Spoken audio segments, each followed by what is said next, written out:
Stacy Coburn. Cody Cornett. Absent. Mike Courtney. Here. Walter Denstedt. Forrest Ercole. Present. Sandy Hagerl. Scott Hagee. Jennifer Jacquard. Donna Lawrence. Kristen Lilvik. Darcy Long. Tim McLaughlin. Here. Dean Meyerson. Here. Dan Richardson. Here. Jeff Shulkers. Marcus Swift is absent. Bob Wood. And Ben Ring.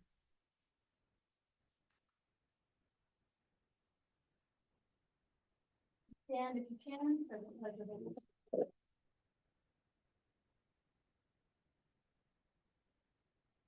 I pledge allegiance to the flag of the United States of America and to the republic which stands one nation under God, indivisible, liberty and justice for all.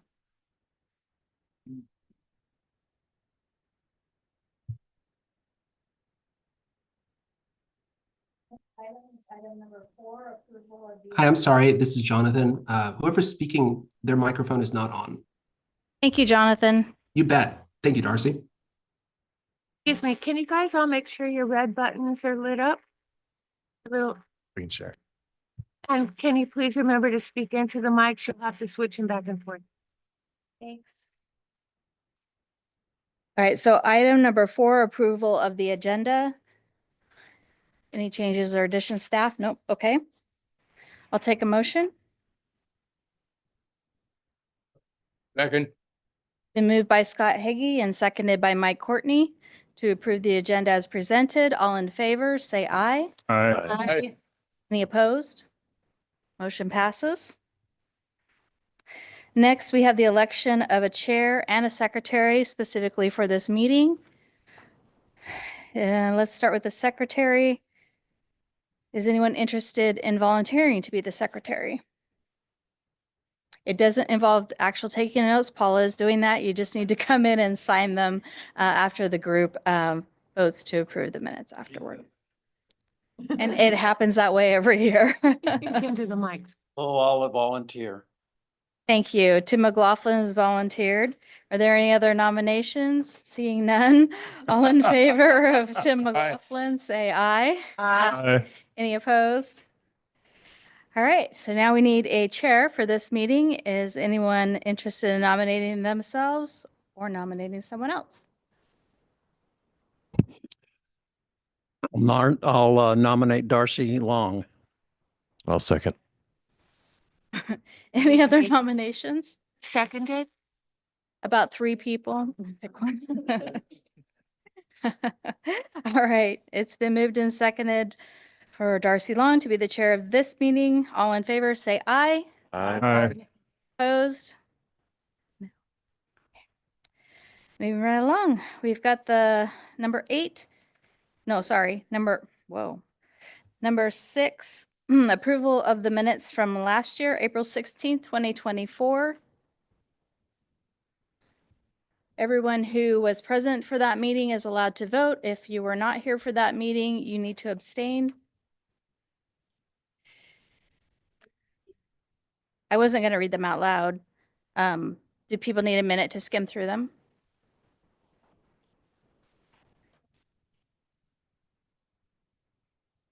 Sorry. Do we have them?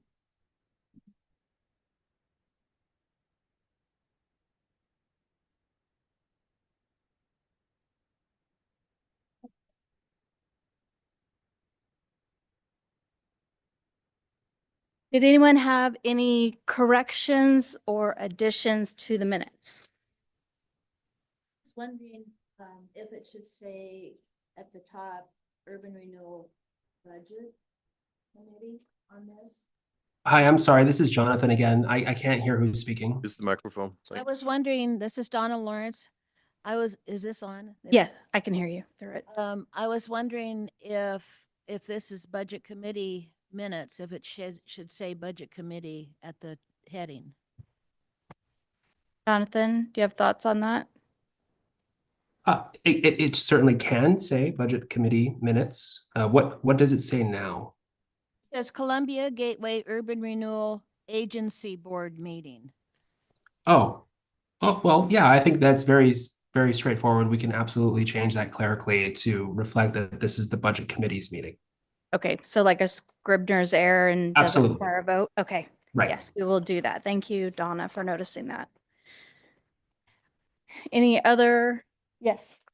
I mentioned this to Paula in email, but I wasn't marked as present for last year's meeting on the roster. Okay, thanks. Any other corrections?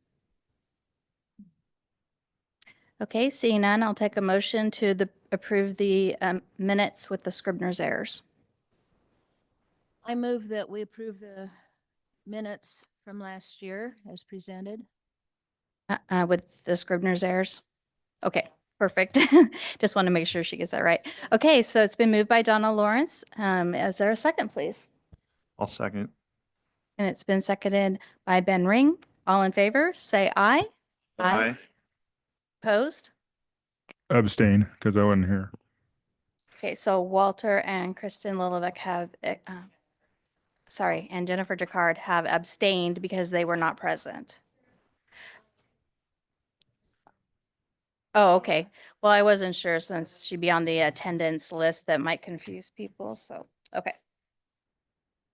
Perfect. Thank you, Jennifer, for bringing that up. Okay, now we are on item number 7, Budget Officer's Message for the fiscal year 2025-2026. Good evening. Thank you, Chair Long.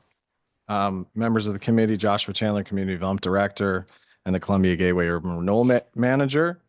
I wanted to introduce a couple team members that we have that worked with us through the process, or at least acknowledge them. Our former finance director, Angie Wilson, who's no longer with the city, she took on a new job this week, so she couldn't join us, but she helped us kick off this process. We changed course a little bit this year. You're probably looking at this. This is very different from what it's looked in years prior. So we'll walk you through some of those steps and talk about some of those changes. Also assisting through the process, City Manager Matthew Cleaves, our Economic Development Officer, Dan Spots, who's on the screen, our Planning Tech, Paula Webb, as well as our newest team member, our Administrative Assistant, Crystal Sayer. I really appreciate everybody's work on this, and we'll get right into kind of going down the list of what we're going to discuss here. We'll have a budget message. There's an overview. We'll give a little bit of an overview of urban renewal for those of you that have heard it before. I'm really providing just kind of an overview of what it is. So for anybody that's listening in who wasn't here part of the process last year, kind of gives them a little bit of what we're talking about. We'll discuss the different funds of urban renewal, talk about the goals, accomplishments, and major issues to be addressed over the next 5 years. We'll go into our capital projects fund, which includes all of our major projects that urban renewal takes on. And we'll talk a little bit about our debt services fund.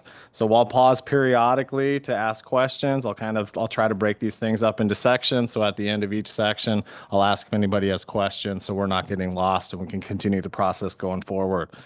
As I mentioned, we transitioned to a new program for our budget. So it is quite different than it has been in recent years.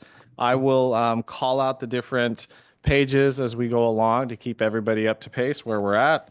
And I also wanted to just provide a couple comments here, some changes that need to be made on the table of contents, starting out on the table of contents, just for reference here. If you look at page number 6, this is capital projects URA.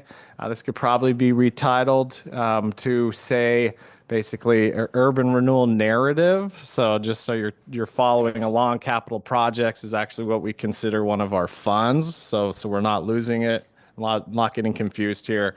I would recommend that we change that to urban renewal narrative, and that would be for page 6.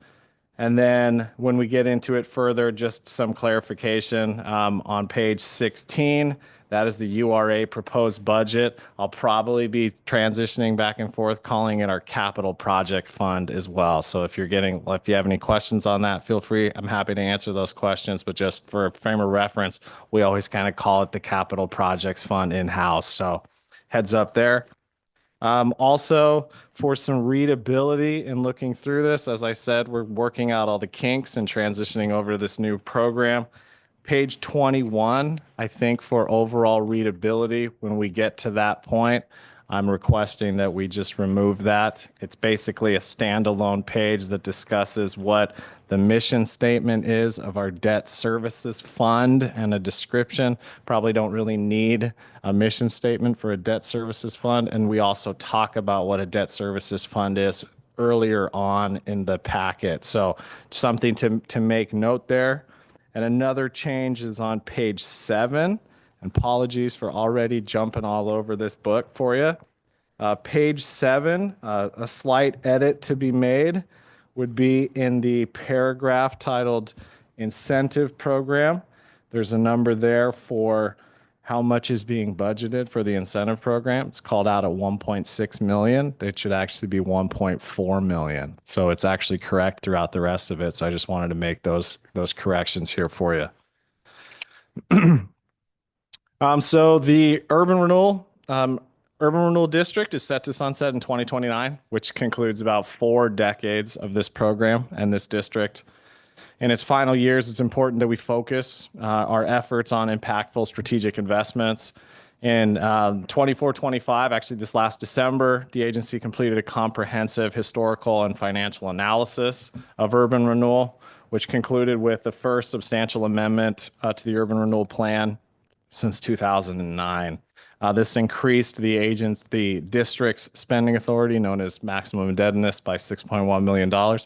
Thank you for everybody around the table who is involved in that very long, arduous process. We really appreciate it. So this amendment also reaffirmed our goals, highlighted past successes, and also outlined a path forward. The agency continues to focus on high-impact programs and redevelopment opportunities that will leave a lasting benefit for our community. Some of these key initiatives and projects that we're focusing on in this next year is the continuing to work with our property rehabilitation program. This is the umbrella program for our development funding agreements and our incentive program. The redevelopment of the Tony's building site, the First Street streetscaping project, and the Basalt Commons housing development. Jumping in, the mission statement of urban renewal. The mission is to eliminate blight and depreciating property values within the agency's jurisdiction, and the process attract aesthetically pleasing, job-producing private investments that will stabilize or increase property values and protect the area's historic places and values. So urban renewal, for those of you that do not know, is a financing program authorized under Oregon's revised statute that allows for the use of property tax to facilitate economic growth in designated areas. This financing mechanism is implemented locally and works by dedicating future property tax growth to pay for redevelopment projects. Redevelopment projects generate new taxable value that otherwise may not have existed without the program. The new taxable value is then released to the general tax rolls after the urban renewal district sunsets. Locally, the Columbia Gateway Urban Renewal Agency administers the program following an adopted urban renewal plan that was adopted in 1990, and as I mentioned, just recently amended in December 2024. The agency board, many faces around this table, is composed of 9 members, 3 city councilors, 2 citizens, and a member from various taxing districts: Mid-Columbia Fire and Rescue, Northern Wasco County Parks and Rec, Port of the Dalles, and Wasco County. The community development director is the manager of the Columbia Gateway Urban Renewal Agency and receives considerable amount of support from the department secretary, the city attorney, the finance director, and the economic development officer. Any questions before we dig further into this? All right. So unlike the more complex and robust city budget, the agency has only 2 separate funds. These funds are the Debt Services Fund, which accounts for tax increment revenue and the repayment of debt obligations issued to fund agency projects, and the Capital Projects Fund, which accounts for administration and project implementation. The beginning fund balance of our 2025-26 fiscal year Capital Projects Fund is a little over $6.2 million. You can find that figure on page 16. This number is our best estimate, and unlike the city's budget, urban renewal budget is budgeted to be spent entirely throughout an entire year. Of course, that does not occur, but that is how we base the structure of an urban renewal budget. Urban renewal revenues consist of property taxes and interest income with a combined estimated total of about $1.8 million. The agency contracts with the city for staffing, as well as contracts with outside experts, including financial consultants, engineers, and at times attorneys specializing in urban renewal law. Basically, what it comes down to the urban renewal agency does not have any employees. So we contract with the city of the Dalles. So when you look in here and you'll see total contract costs, those include in-house costs, so those provided by the city of the Dalles, as well as consultants. This is budgeted this year at $166,555. This is about $6,000 less than last year. Total debt obligations outstanding for the agency as of July 1 is approximately $2,840,000. This is the remaining balance of a $10.2 million bond that was issued in 2009. If paid in accordance with the debt payment schedule, the outstanding balance will be paid in full June 30th, 2029. Any questions here? Are you on page 16 still? I'm basically just going through kind of providing an overview of urban renewal. I mentioned page 16. That was where the beginning fund balance is. Yep. So on page 9, we talk about the different goals, accomplishments, and issues to be resolved over the next 5 years. There is a complete list there, but I will just select a few. The goals and focus of this next fiscal year, really it's an ongoing, it's investing agency funding in at least 2 private sector downtown projects. This is our goal with the increase of the, maximum indebtedness increase. Our goal is to focus those funds on at least 2 projects in the downtown area. Continue funding administrative and technical services provided to the agency by the city. Continue to fund and provide input for engineering services for the First Street project. So this is ultimately, this year we'll be closing out the engineering portion of the First Street project. Oversee the development of the Tony's building property and collect payments and track progress of outstanding loans. So there's 2 outstanding loans that the agency has. One outstanding loan is also a repayment for the Gayer building downtown, which will close up. Last payments happening this year, as well as the Commodore 2 building right across the street. So some big things happened this last year with the agency. A lot of work. We had a lot of really intense, detailed meetings throughout this last year. Some things to highlight here is we sold the final piece of the recreation building to as we've all seen that transform over the last few years. So that was they had to finish up some last pieces of that redevelopment, and now it is officially transitioned over to that property owner. We issued a request for expressions of interest for the Tony's building property, generating 3 responses. We are now in an exclusive negotiating agreement to see that project move forward with development. As I touched on earlier, we secured city council approval for the substantial amendment to the plan, which was the increase of $6.1 million to maximum indebtedness. And we committed grant funds to the city for the redevelopment to provide grant fund match for the development of the Federal Street Plaza. So some major issues for the agency to work on in the next 5 years. Some of those include overseeing the completion of the Basalt Commons project and overseeing the completion of the First Street project, as well as assessing the need for the creation of future urban renewal districts within the city. So any questions here before we go any further? Is the Commodore building still paying back urban renewal? There is a lump sum that's expected. Yes, there's a lump sum that will be paid back, and it's due in 2026. Never been clear on who owns that. Is it the I can't remember their name. I'm sorry. It has switched names since the original agreement. I would have to check. I think it's Viridian Viridian Management, I know for sure, is currently who runs the building. I would have to double check to see the exact property owner name. It has changed since the first agreement, though. Yep. All right, so on page 11 through 15, this is something I wanted to really point out to everyone that has been quite a big change, at least when I have looked back through this packet multiple times. There's the overview summary of urban renewal. This is basically taking in all funds, taking a look at all funds. Last year, the last couple of years, it was really only one page. This year, it's been broken out in quite a bit more detail. And what this is, like I said, taking in, looking at the two different funds that the agency has, factoring revenues, expenditures, quite a bit more expansive than previously. And it breaks down all revenues and expenditures line by line. And then when you dig further into the budget, the individual budgets for the capital projects or the debt services break these out even further. So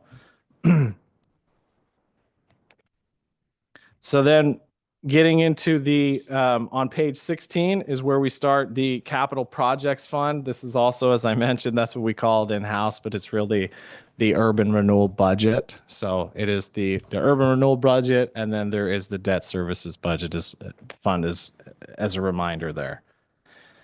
So taking a look here, some of the major projects that you'll see, well, in the numbers here, we talked about them just a little bit ago here. The incentive program. So our incentive program, this is part of a larger property rehabilitation program.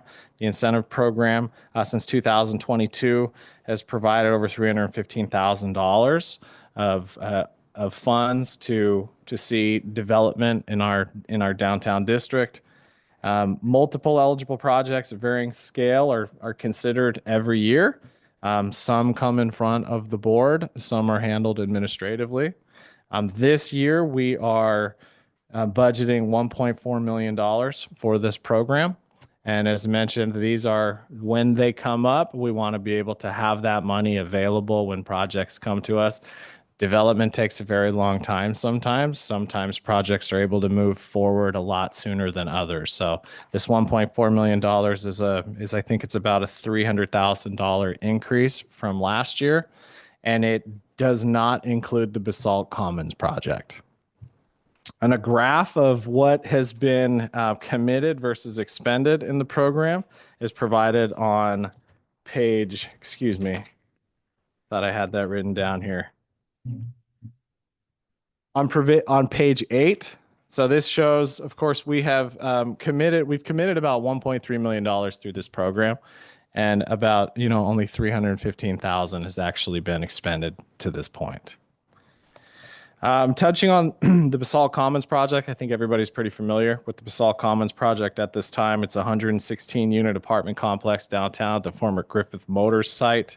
The agency board assisted with this in a previous funding agreement as well as an incentive program agreement. So in total, $1.73 million committed to this project. That's broken out to a max of $1 million in the incentive program and $730,000 through a development funding agreement. Parking lot, parking lot redevelopment, which this is a joint intergovernmental development agreement that the agency has with the city. This is to develop a parking lot across from the Basalt Commons project, kitty corner from Ace True Value or True Value Sawyers. So this has the agency with this is budgeting $484,658, and this is the agency's half of that redevelopment project. And then probably the biggest ticket item here is the First Street project. This is a project that's been talked about a long time, but with the approval of the 2024 substantial amendment, this has given the agency the opportunity to fund this project and see it through to completion. Currently, this project's estimated at about $7 million. We'll see with recent changes of construction costs and things like that, how this changes. There's $3.8 million that is currently set aside in the city's Fund 18. So what we are doing this year is committing $3.2 million to Fund 18 to come up with that $7 million total. Any questions before we go on to debt services? So the debt services fund, this is pages 21 through 26. Debt services fund is used, as I mentioned earlier, I'd like for that page 21. We'll get rid of page 21. I don't really think it needs a title page to get right into debt services. We touch on it earlier in the narrative. Debt services is used strictly for the purposes of repayment of debt obligations to fund agency projects. So we always budget for an additional payment to cover next year's payment due to the fact that capital projects have no ending fund balance for contingency. Therefore, money in the fund can be completely spent. This ensures there is a payment for next year before property tax revenue is received. So if you look on pages 25 and 26, you'll see on the table in italic, bold, that's the payment for this year. And you'll see after that, after this payment is made, we have 3 remaining payments before the debt has been paid in full. So touching on some major line items, we always like to do that every year. Looking at our numbers, a decrease, we are budgeting a little bit less when it comes to contract administrative services. There was a huge lift in getting the maximum indebtedness project through to the end. So it required a bit more time and energy from staff. So following that, we anticipate a little bit less time will be needed for overall urban renewal administration. Opportunity-driven projects. So historically, this was a line item where effectively, as I mentioned earlier, urban renewal is designed to spend it all of it every year. So after we balance the budget, anything left over would historically go into opportunity-driven projects, gives us an opportunity. Anything that comes up along the way that's not planned, this would be where we would take that money from. So last year it was at about, I think it was $2.7 million. This year, significantly less. I think we're budgeting, let me get that number. My apologies here.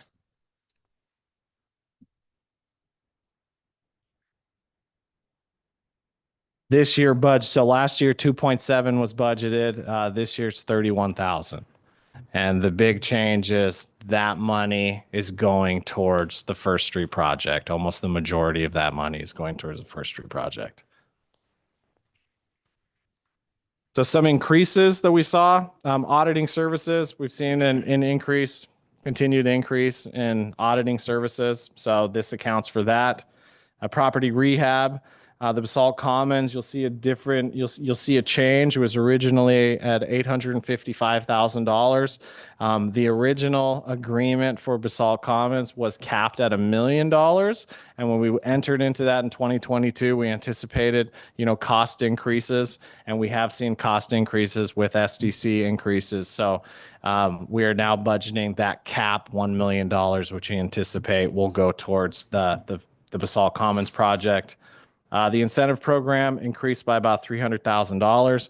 We now use a methodology with the approval of the maximum indebtedness process. We use a spreadsheet that gives us the ability to clearly delineate how much we have for incentive program property rehab grants every single year. So the 1.4 accounts for that. So for reference, the maximum indebtedness increase of $6.1 million does not mean we have $6.1 million immediately injected into urban renewal. It will slowly come in over the course of the next 4 years. And capital projects. The big change, as I mentioned earlier, $3.2 million. That is going towards the First Street project. There's 2 different line items for First Street in there. There's $60,000 to finalize the First Street design. This is an agreement that we've had with KPFF Engineering now for the past 2 years. So the $60,000 completes that. So we're going to be finished with the design aspect. $3.2 million is for the actual construction. That 3.2 is transferred over into city's Fund 18, as I mentioned, where there's $3.8 million sitting right now for that project. And then also the other change is $150,000 that will be used for providing a grant match for the Federal Street Plaza. And I think with that, that's all I had, and I'm happy to answer any questions. We can go into this further. So is Basalt Commons? I guess the main question I have on my mind is, do you know, have they got a bank loan at this point? I'm unable to speak on that. Not that I just don't have the information. I'll be Right. honest. I'm not upset about that. I just, what my recollection is they were waiting for the interest rates to drop.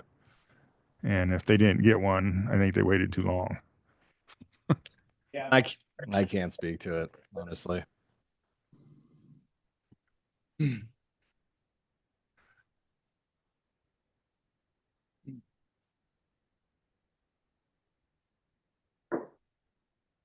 That's it for me. Yeah. Like more information on the Commodore. I looked it up on GIS. Commodore 2 LTD PRT, which I don't know what that is. The taxable is, the taxes are sent to Enterprise Oregon. The number on the tax is 3596. Last year's taxes was 1,143,670 on the assessed value. And the management company is Veridian. And I think Cook was the original on there. Yep. Terry. Currently, it's Veridian. Yeah. Yep. Does the maintenance. Veridian. And there is a number you can contact if you'd like that. So, budget committee discussion.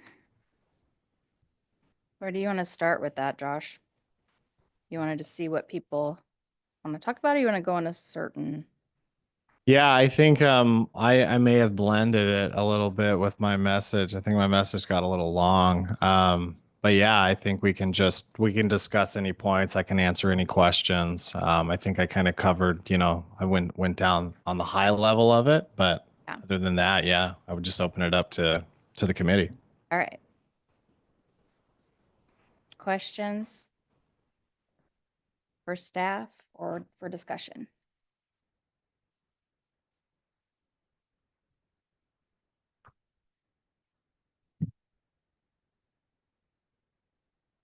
Here. The engineer brain. Anything you wanted to highlight or? Sandy?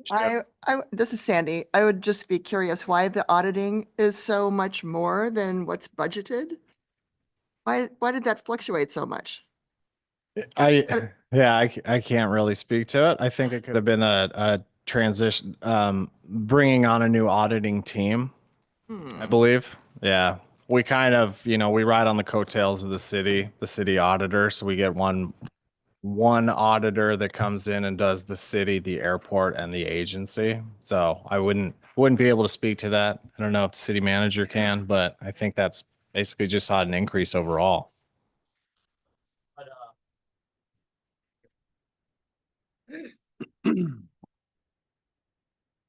The experience that I've had to date and the conversations I've had is there's a little bit of supply and demand playing here with the number of auditors available and everybody who needs audits.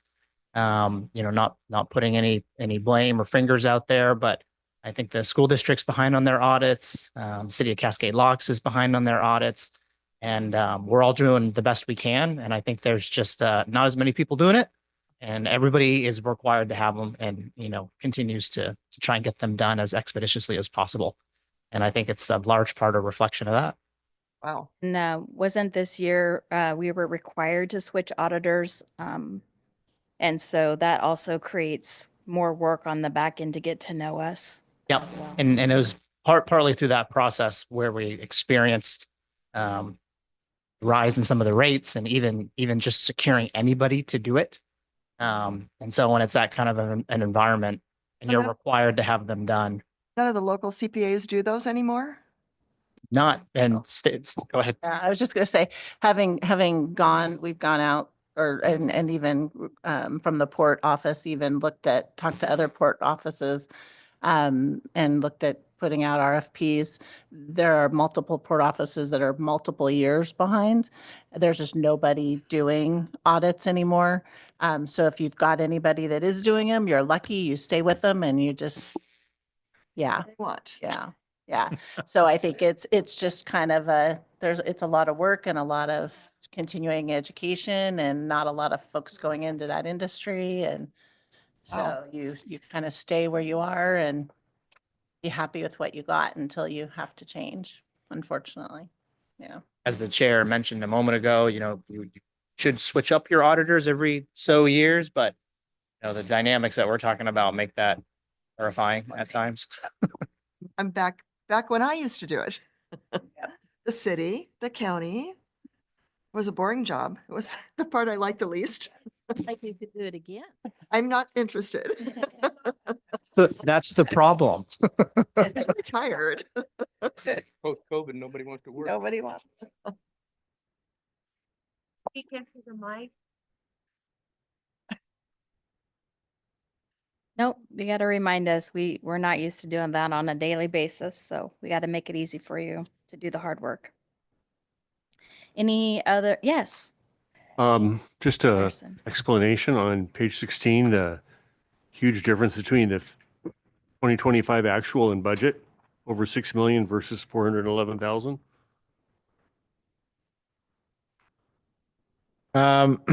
Yeah, this is ultimately, I'll be blunt.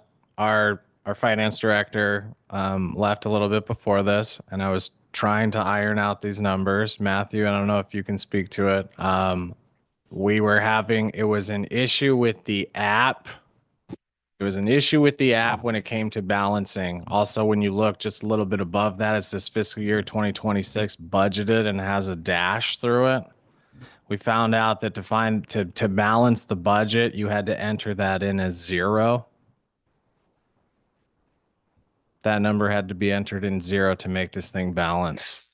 That's what was explained to me. And I don't know if you can speak to that. And if we're looking at page 16 on the 2025 actuals and the 2025 budget, or 2026 budget, I should say, or even the 2025 budget, I think that's a reflection in part of your comments at your opening budget message as well, Josh, that the agency budgets to expend everything, but doesn't necessarily expend everything.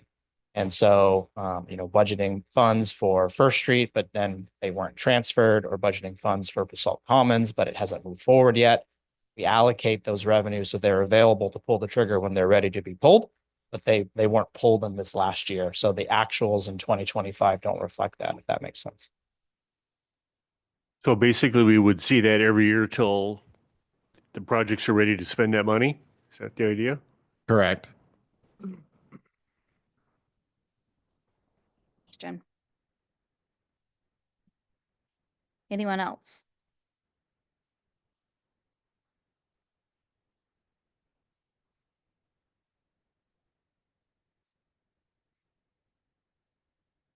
But just for maximum clarity, since there's a lot of pages and a lot of columns of numbers, can I just go through like the basic outline of the big budget expenses and make sure we all understand?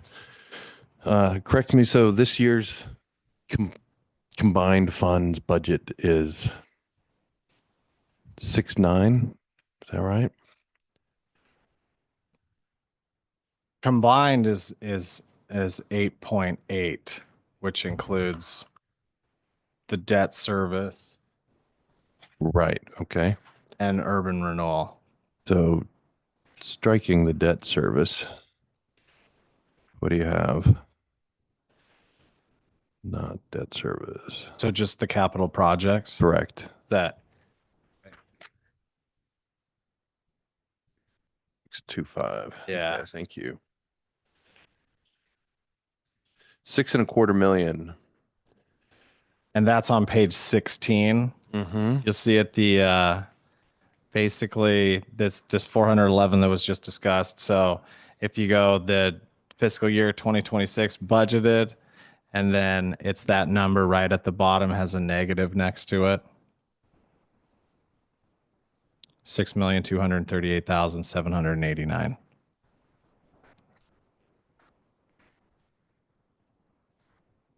So not being a professional finance person, I usually round my numbers off a little bit in conversation. So I'm going to call it 6.25 just for Yeah.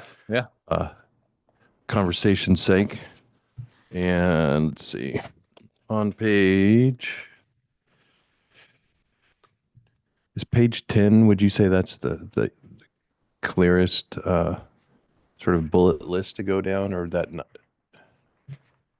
Oh, yeah. These are kind of the big ticket items. Yeah, big ticket items. So we've got Yeah. First Street is 3.2 or 3.2 million of that 6.25. So that's roughly half the money we'll spend this year. Mhm. The Salt Commons is 1.7. Property rehab, so that's people that come to us with projects, given that most of our downtown consists of historic buildings, old buildings, expensive buildings to rehab, and strikingly expensive, especially if you want to open up the second floor for use. You have to put in very expensive fire suppression, which we now support. Often there needs to be some roof repair, et cetera. So that fund supports those projects at 1.4 million. Parking lot is 500,000, about. And the Federal Plaza, we're chipping in just a wee little 150,000. So those are the big ticket items, correct? Mhm. That's what we're hoping to achieve basically with with urban renewal in the coming fiscal year. Correct. Excellent. All right. Thank you for letting me review that. Not being an auditor, I like to make sure my numbers are more or less accurate.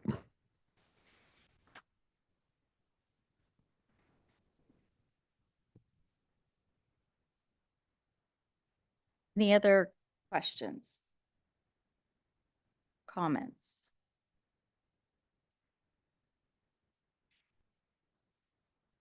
I think I like the software better last year. The look of this is more difficult to go through, I think, than the way it was before. I liked that, the worksheets. We had that worksheet and that had a lot of good detail that was helpful. Yeah. And I it agree. kind of missing that. Follow. Good feedback. Yeah. Yeah. Great. Thank you for the feedback. If I may, I think one of the things we've already discussed, and as we roll out this new software, one of the things that the worksheet provided in some of the detail, again, that you see on page 17, for example, for example, urban renewal property taxes. And underneath it, you see property tax current, property tax year prior, unsegregated tax interest. In the worksheets prior, those are all in blue, kind of a formatting adjustment, which helps drew attention to that. And that's something we've already identified that we'd really like to see in future years. But as we rolled out this software, we're trying to flag these things to kind of improve it. Having that information in blue really kind of drew your attention to it as to what's going into the final value and what it's for. So that kind of feedback is really helpful to identify how we can make this as workable and transparent for you as possible. And that's one we've already talked about at some length. So when we have a new finance director, you're going to give them these books marked up with lots of little sticky notes on them, like Blue, we want blue. The city binder that I have is about 4 inches thick, and it's got 2 budget books in it. One that is extremely heavily marked up, and that's saving it for that exact purpose. And then the other one is the one that we'll have for this current year. Yeah. But those changes will come in the next cycle. So I think if I understand, the one fund that has 31,000 probably is going to go to First Street because of increased costs. inflation, basically. I don't know, you call it opportunity. So I guess the thing, maybe give me some idea. Somebody comes to urban renewal, something we haven't even heard of before. It's a brand new idea or something. How much money do we have to give away in the next fiscal year? Yeah, so this is that would come with our property rehab. Property rehab is budgeted at 1.4 million. Okay, so we spent 300,000 so far on that part out of that 1.4 million. Is that what I heard? Oh, no. So it's 300,000 more than what it was last year. Oh, that's Yeah, so this will be, this will take effect July 1st. So nothing here has been the spent. 1.4 million is 300,000 more than last year what we Correct. budgeted.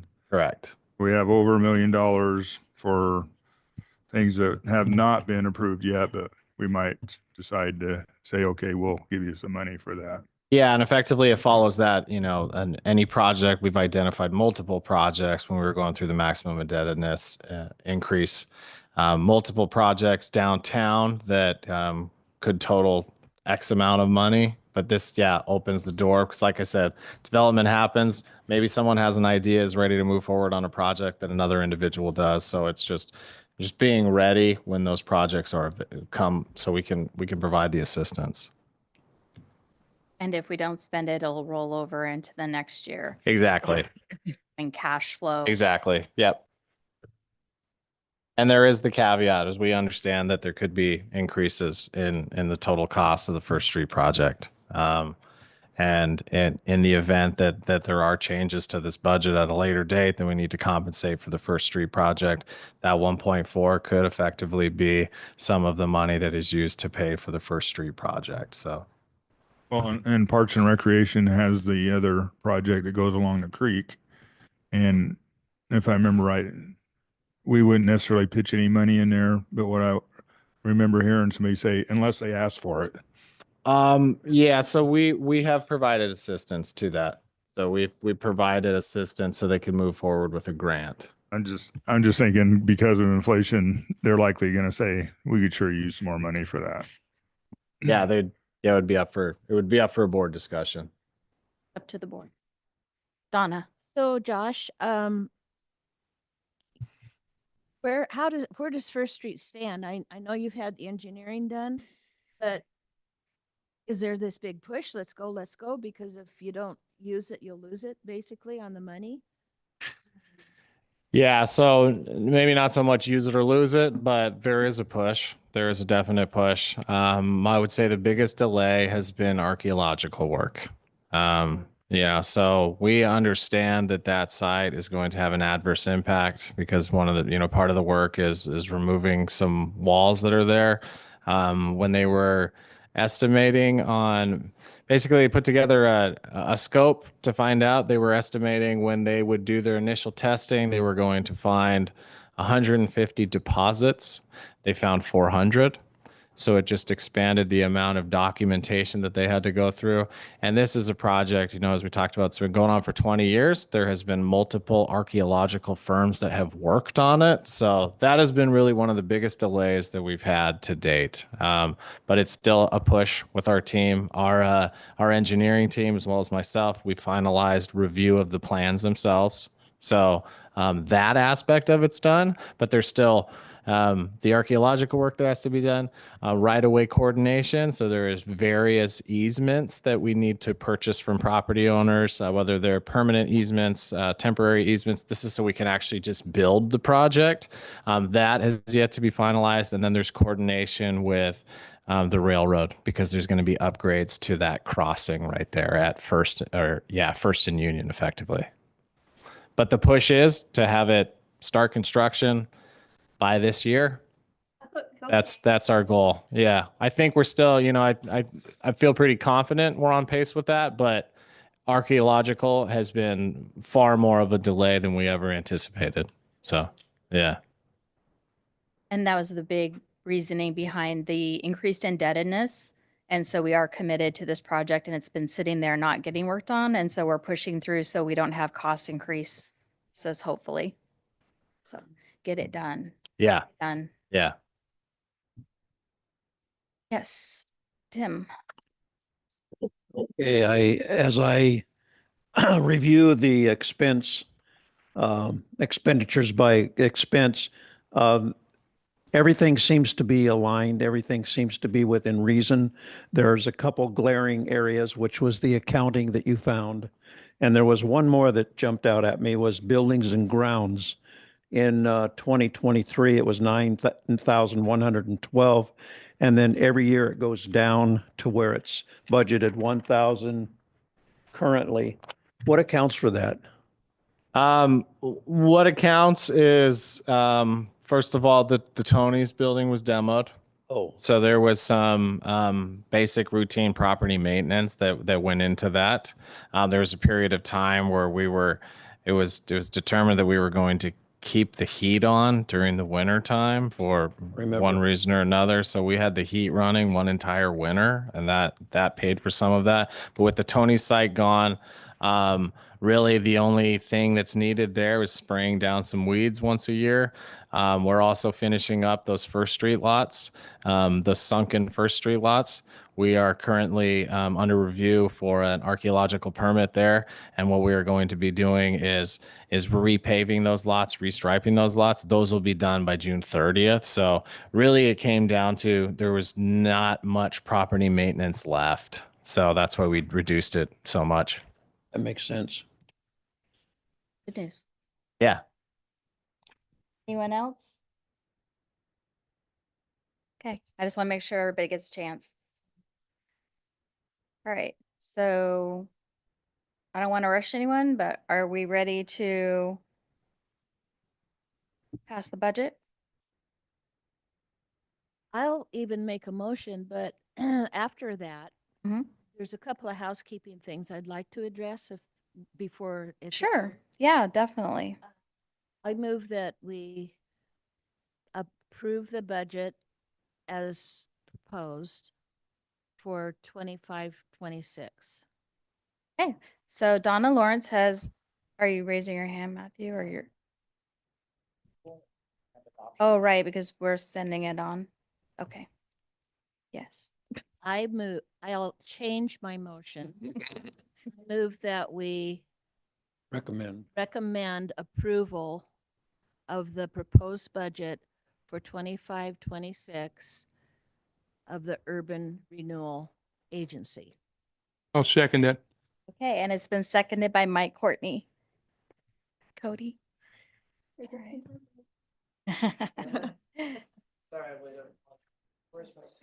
Anywhere you So- want, they don't have a assigned seating. So for a quick clarification on, Yes. is everyone all right with removing page 21? Yes. Okay, and then making those minor changes. There was an edit we needed to make to the total amount on one of the narrative pages. Everybody all right with that? Just so we know. Yes. Okay. Yeah. Discussion? You have the right to discuss first since you made the motion if you'd like. Did you? Pardon me? Yeah, the Right to discuss since you made the motion. Okay. discussion on the budget is Okay, just a couple of afterwards. Okay. Okay, any other discussion? All in favor of the motion? Are you saying No, aye or saying I have a I'm- question? I'm saying aye. You are just jumping the gun know. there. What do you like? He's anxious. Hey, go. All in favor of passing the motion, say aye. Aye. Any opposed? Great. Motion passes. Donna, comments? On page, I've already discussed this with Josh, but on page 5, at the very bottom of this page, it says the following is the adopted budget for the agency for the 25-26 fiscal year. I think it would be better to say proposed instead of adopted because it's not adopted. It's not an adopted You're budget. correct. Mhm. Yep. We'll do that next year. We'll make sure that's in there next year. Okay, Yeah. thank you. And on page 9, it says at the very bottom of the page, assess the need for the creation of future urban renewal districts within the city. That to me implies that that's where the focus is to create a new urban renewal agency after 2029. And that really makes me uncomfortable, and I just want to mention it for the record. I think it would be better to say something like, assess the process for transitioning out of urban renewal or further developing another agency instead of just that's. So it's clear that those are both options. Okay. Well, I have a lot of concern about it, an additional district also. And it might have been a comment that wasn't backed by what the ability is, but there was something that made me think that there was a belief that if we still had debt when this thing sunsets, that debt could be transferred to the next urban renewal district. And that doesn't seem like a good thing. We need to clear this up and end it. And I don't support any more urban renewal districts. I don't think that it's a good idea to have any more. It was originally proposed for 25 years and it was established for 25 years. Then it was extended. I don't want to see it extend again. The city committed to the entities that have participated that they were going to get some tax money out of it. It hasn't happened. When the tax increment ends, then a lot of these entities are going to get well for what they've given up. And I think it's time. So I can provide some clarification on the conversation here. So the Columbia Gateway Urban Renewal District is the downtown district. That's the one that was started in 1990. That district is going away 2029, if not sooner. And that is just the only district that the city of the Dalles has. So urban renewal, tax increment financing, has demonstrated to be a very powerful tool in the state of Oregon. Many communities all over the state of Oregon use tax increment financing for one reason or another.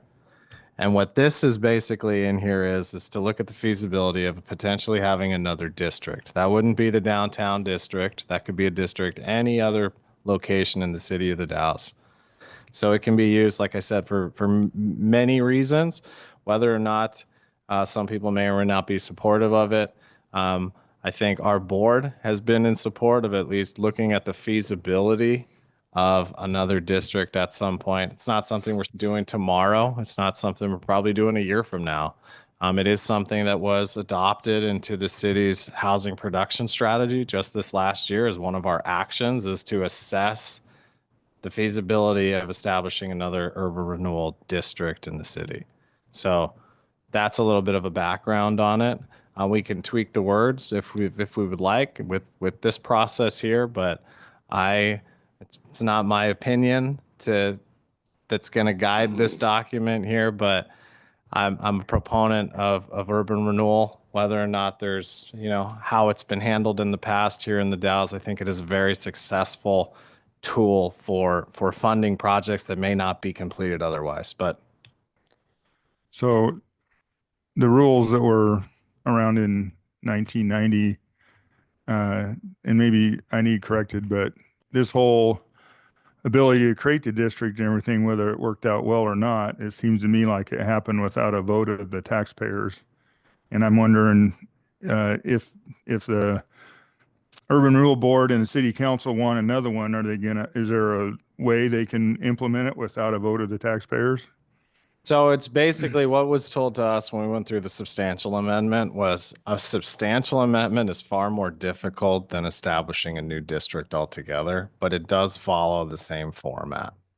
So it would be something still voted on by the city council. But it's most likely would need to go through the same process again with, supportive taxing districts. So there's a way to keep the urban renewal agency still alive or dormant and not have a district. And in the event that a district comes up again or is considered, then that would be, you would already have that board in place. Right. Now, I'm not saying that want to get rid of the agency and maybe someday down the road, everybody would want another urban renewal district. But I don't like it that it can be created without going to the taxpayers and asking them if they're okay with it. The city council is going to say, oh, there's some way we can increase our revenue so we got money to spend, and they're likely going to vote to do it. It would be kind of silly to think they weren't going to vote to do it, but the taxpayers have to pay into it. Josh, can the individual entities like the Fort and the Fire District refuse to participate in a new one? I would need to check all the details on that, in all honesty. Because I think when it was sold in 1990, and I was part of that committee at the time, everybody agreed to do it. And then the Chenoweth School District backed out with good reason. But, it was sold as a good deal, and I think it has been a good deal in a lot of ways. But back to my earlier statement, it was committed for 25 years. Yeah. And then the city came around to, I know at the port, and asked us if we would approve participating again. And we did. But, if we're going to have a new one, would that be an option or not? Yeah, I would need to look into the process entirely. I know that ours is, we've been told ours is kind of a legacy. It's the rules have changed multiple times since 1990. So the process of how it was established in 1990 to establishing one now, I'd have to take a closer look at what that whole process is. I'm not too familiar. It's set in Oregon revised statutes. So, yeah. And if I may, I think to Josh's point and the statements he's put together, this conversation is exactly why that bullet point is listed there, because there are questions, there's work to be done to evaluate this. And I think the point here is that, like anything, tools can hurt and tools can benefit. And so, don't throw out a very powerful tool as it may have been used one way or another.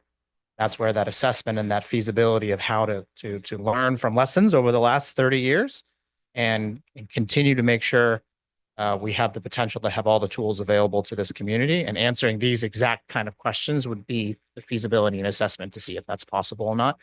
Not a predetermined decision, but just as something to keep in mind on that 5-year plus timeline. I think there's been a lot of confusion because for me because people use the word agency and district to be synonyms as if they were the same thing for a long time.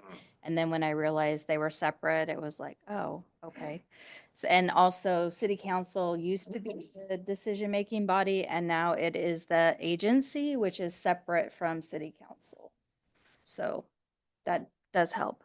But city council is the one that would approve the budget, right? Really? Yeah. So that's a great clarification because it's changed so many times and it is very confusing. So because we have citizens on this one, it'll go to our next board meeting of just the agency members here, and then we will approve the final budget. Thank you. You're welcome. Okay, that's really good discussion. Anything else that any member wants to bring up? Staff, did you have any comments? I do not. Okay. Then I'm going to go ahead and adjourn this meeting. Thank you, everyone.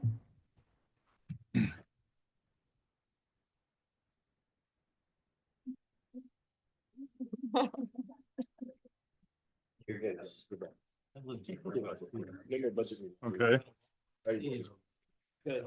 They want these folders back. Thanks for participating, Jennifer. Yeah. Yeah. Ever have questions since you did the budget now? If you want to give input during regular meetings, we'd love to have With that. the fire district, which is who I Yeah. So where do you work? represent. Or what do you do? So you might not work at the home. I don't know. Well, we feel that the taxpayers have allowed us to have X amount of money to provide fire and emergency services. We don't like anybody being able to reach in and take money from us to use for something else.